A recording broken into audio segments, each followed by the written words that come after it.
દોસ્તો, માયાભાઈ આહિરના દીકરા જયરાજ આતા આહિરના લગ્ન સમારોહનો કાર્યક્રમ પૂર્ણ થયા બાદ હવે 2 દિવસ પછી એમને અનેક કલાકારો દ્વારા જે મળેલી ગિફ્ટ છે એનું અનબોક્સિંગ કરવામાં આવ્યું હતું. જે હા દોસ્તો, આ તમામ જે ગિફ્ટો અલગ અલગ કલાકારો દ્વારા આ જયરાજને મળી છે, એટલે કે માયાભાઈ આહિરના દીકરાના લગ્ન સમારોહમાં પ્રસંગે મળી છે, એ તમામ ગિફ્ટો વિશે વાત કરવાના છીએ કે આખરે આ એમના દીકરાને કઈ કઈ ભેટો અલગ અલગ કલાકારો દ્વારા આપવામાં આવી છે. આપણે જાણીએ છીએ લગ્ન સમારોહમાં અનેક કલાકારો એમને ખૂબ મોંઘી ભેટો લાવ્યા હતા, અને એટલા માટે જ આજના વિડીયોમાં તમને જણાવીશું. માટે આગળ વધીએ તે પહેલાં વિડીયોને કરી દેજો એક લાઇક, અને ચેનલ ઉપર તમે પહેલી વાર આવ્યા હોય તો નીચે રહેલું બેલ આઇકન દબાવીને અમારી યુટ્યુબ ચેનલને સબસ્ક્રાઇબ કરી લેજો.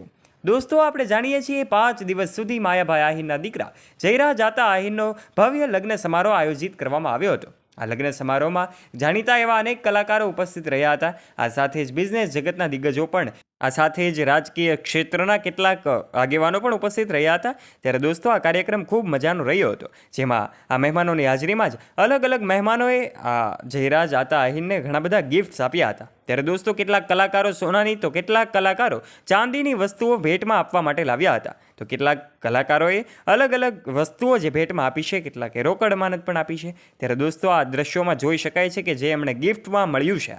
દોસ્તો, માયાભાઈ આહિર એટલે ગુજરાતમાં સાહિત્ય અને હાસ્યનું ઘરેણું કહેવામાં આવે તો પણ ખોટું નહીં હોય. એમના દીકરાના લગ્ન સમારોહનું ભવ્ય આયોજન કરવામાં આવ્યું હતું. આ લગ્ન પ્રસંગે ગરબા નાઇટ, વાના રસમ, આ સાથે જ ગુજરાતી પરંપરાઓ પ્રમાણેનો, આ રીતિ રિવાજ પ્રમાણેનો અનોખો કાર્યક્રમ યોજાયો હતો. 5 દિવસ સુધી આ લગ્ન ચાલ્યા હતા. એક બાદ એક આ તમામ વિધિઓ કરવામાં આવી હતી, અને આ તમામ વિધિઓમાં ગુજરાતના જાણીતા અજાણ્યા એવા અનેક કલાકારો, બિઝનેસ જગતના દિગ્ગજો અને આ સાથે જ અનેક મહાનુભાવો મહેમાનો ઉપસ્થિત રહ્યા હતા. ત્યારે હાલ આ એમના ગિફ્ટ્સનો વિડીયો સોશિયલ મીડિયા પર વાયુ વેગે ફેલાઈ રહ્યો છે, જેમાં માયાભાઈ આહિરે ગુજરાતમાં એમ કહી શકાય હાસ્યનું ઘરેણું છે, અને એટલા માટે એમના દીકરાના લગ્નમાં અલગ અલગ કલાકારો દ્વારા એમને અનેક ભેટો આપવામાં આવે તો એ નવાઈની વાત નથી. આ ભેટો જે દ્રશ્યોમાં જોઈ શકાય છે, આ તમામ મોંઘી ભેટો છે, જેની કિંમત લાખોમાં હોય છે. ત્યારે આ મોંઘી ભેટો જોઈને સૌ લોકો નવાઈ પામી રહ્યા છે. આખરે કીર્તિદાન ગઢવી પણ એમના માટે ખૂબ મોંઘી ભેટ લાવ્યા હતા. કીર્તિદાન ગઢવી અને માયાભાઈ આહિર વચ્ચેની મિત્રતા પણ ખૂબ મહત્વની છે. બંને એકબીજાને મળીને ભાવુક થયા હતા. એકબીજા સાથેની દોસ્તી નિભાવતા હોય એવો વિડીયો પણ સોશિયલ મીડિયામાં ફેલાયો હતો, જે કદાચ તમે જોયો હશે. ત્યારે આ લગ્ન સમારોહનું ખૂબ મજાનું આયોજન કરવામાં આવ્યું હતું. ભવ્ય રીતે આ લગ્ન સમારોહ આયોજિત થયો હતો. પૂજ્ય મોરારી બાપુ પણ આ નવદંપતીને આશીર્વાદ આપવા માટે ઉપસ્થિત રહ્યા હતા. ત્યારે ગરબા નાઇટનું પણ ખૂબ મજાનું આયોજન હતું. આ ગરબા નાઇટમાં ગુજરાતના અનેક કલાકારો ઉપસ્થિત રહ્યા હતા, જેમાં કીર્તિદાન ગઢવી ખાસ કરીને ઉપસ્થિત રહ્યા હતા. આપણે જાણીએ છીએ માયાભાઈ આહિરના દીકરાની જાન હેલિકોપ્ટરમાં જોડવામાં આવી હતી. ત્યારે ગુજરાતી માટે આપણા સૌ કોઈને ગૌરવ થાય, અને આ માયાભાઈ આહિર વખતો વખત સાહિત્ય અને હાસ્યમાં આપણે ગુજરાતીઓને ગૌરવ અપાવે છે. ત્યારે એમના દીકરાના ગરબા નાઇટનું પણ આયોજન હતું, જેમાં તેઓ પણ ખૂબ ઉત્સાહ સાથે નાચતા જોવા મળી રહ્યા હતા. ત્યારે દોસ્તો, એક અનોખો માહોલ સર્જાયો હતો.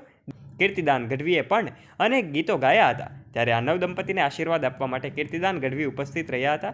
આ બંને હવે લગ્ન જીવનની એક નવી ગ્રંથિમાં જોડાવા જઈ રહ્યા છે. ત્યારે દોસ્તો, કીર્તિદાન ગઢવીએ પણ ગીતોની રમઝટ બોલાવી હતી, અને અનોખો માહોલ સર્જ્યો હતો. બંને મિત્રો એકબીજાને મળીને ભાવુક થયા હતા. ત્યારે દોસ્તો, એક ગુજરાતી કલાકાર તરીકે માયાભાઈ આહિરે આપણું ગૌરવ કહી શકાય, ગુજરાતીઓનું ગૌરવ એવા માયાભાઈ આહિરના દીકરા જયરાજભાઈ આહિરના આ જે લગ્ન સમારોહ છે, ખૂબ ધૂમધામથી ઉજવણી કરવામાં આવી હતી, અને અનેક મહેમાનો ઉપસ્થિત રહ્યા હતા. ત્યારે દોસ્તો, આપનું આ વિશે શું કહેવું છે? આપનું મંતવ્ય કોમેન્ટ બોક્સમાં આવકારીએ છે. વિડીયો ગમ્યો હોય તો વિડીયોને કરી દેજો એક લાઇક, અને ચેનલ પર જો તમે પહેલી વાર આવ્યા હોય તો નીચે રહેલું બેલ આઇકન દબાવીને અમારી યુટ્યુબ ચેનલને અવશ્ય સબસ્ક્રાઇબ પણ કરી લેજો. અને હા, આ વિડીયોને તમારા ફ્રેન્ડ્સ સાથે શેર કરવાનું ના ભૂલતા. ફરી મળીશું નવા વિડીયો સાથે. ત્યાં સુધી આપ સૌ દોસ્તોને જય શ્રી કૃષ્ણ. ધન્યવાદ.